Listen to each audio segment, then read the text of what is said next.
Assalamualaikum warahmatullahi wabarakatuh. Salam sejahtera untuk kita semua. Om Swastiastu, Nama Budaya, Salam Kebajikan, Rahayu. Yang saya hormati Ibu Etsa Purbarani selaku dosen pengampu mata kuliah Bahasa Indonesia. Yang saya banggakan rekan-rekan mahasiswa serta seluruh pemuda dan pemudi Indonesia yang saya cintai dan saya banggakan.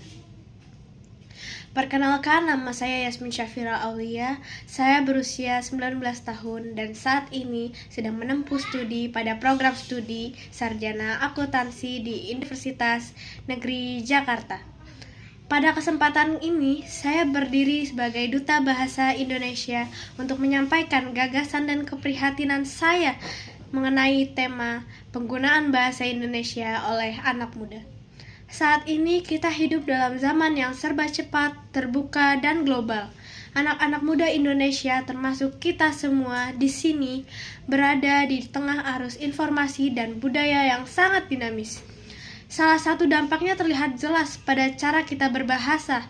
Bahasa Indonesia yang seharusnya menjadi identitas dan kebanggaan bangsa kini mulai tergeser oleh gaya komunikasi yang cenderung mencampurkan unsur asing dan tidak mengikuti kaidah bahasa baku.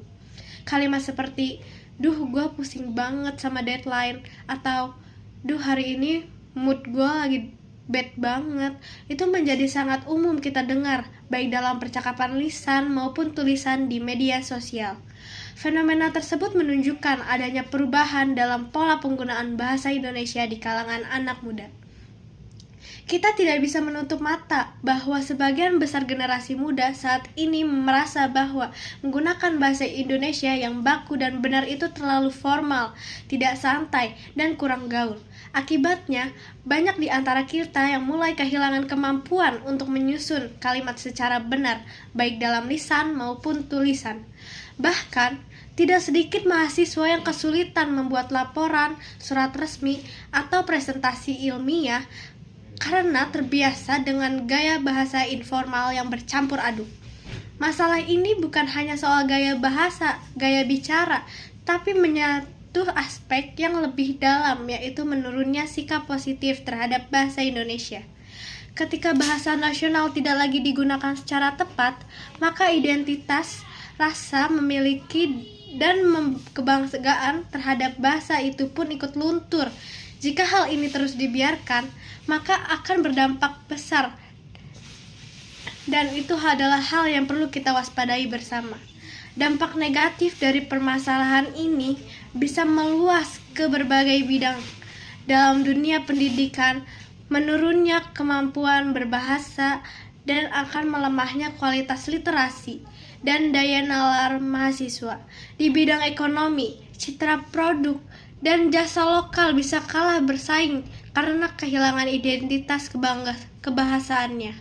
Dalam ranah politik dan pemerintahan, ketidaktepatan bahasa bisa menimbulkan miskomunikasi yang berbahaya. Bahkan dalam aspek kebudayaan, kita bisa kehilangan warisan sastra dan kekayaan tutur kata jika generasi muda tak lagi mempelajarinya. Namun, di sisi lain, jika fenomena ini disikapi dengan bijak dan kreatif, ada peluang untuk membumikan bahasa Indonesia dengan cara baru, yaitu dengan menjadikan bahasa Indonesia yang hidup, dinamis, dan tetap relevan di tengah zaman. Oleh karena itu, diperlukan upaya serius dari berbagai pihak menyikapi masalah ini. Pemerintah melalui Badan Pengembangan Pembinaan Bahasa perlu memperluas program literasi kebahasaan, membuat kampanye yang menyentuh generasi muda, serta melibatkan media dan teknologi untuk menjangkau ruang digital. Institusi pendidikan harus lebih aktif mengajarkan kemampuan menulis dan berbicara yang baik, tidak hanya sebagai tuntutan akademik, tetapi sebagai bekal kehidupan yang profesional. Di sisi lain, masyarakat termasuk tokoh publik dan influencer juga perlu menjadi teladan dalam menggunakan bahasa Indonesia secara utuh dan membanggakan. Sebagai Duta Bahasa Indonesia, saya memandang bahwa peran saya tidak hanya sebagai simbolik.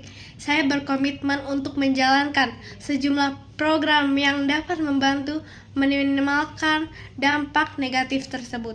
Pertama, saya akan menginisiasi kampanye digital bertajuk Bangga Berbahasa Indonesia untuk mengajak anak muda membuat konten kreatif seperti vlog, podcast, dan tulisan yang menggunakan bahasa Indonesia secara baik dan menarik.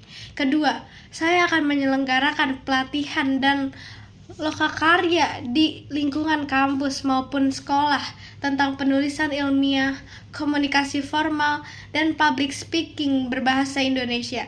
Dan yang ketiga, saya ingin membentuk komunitas ruang berbahasa muda, yaitu forum diskusi, dan berkolaborasi anak muda yang aktif mempromosikan penggunaan bahasa nasional dalam karya nyata.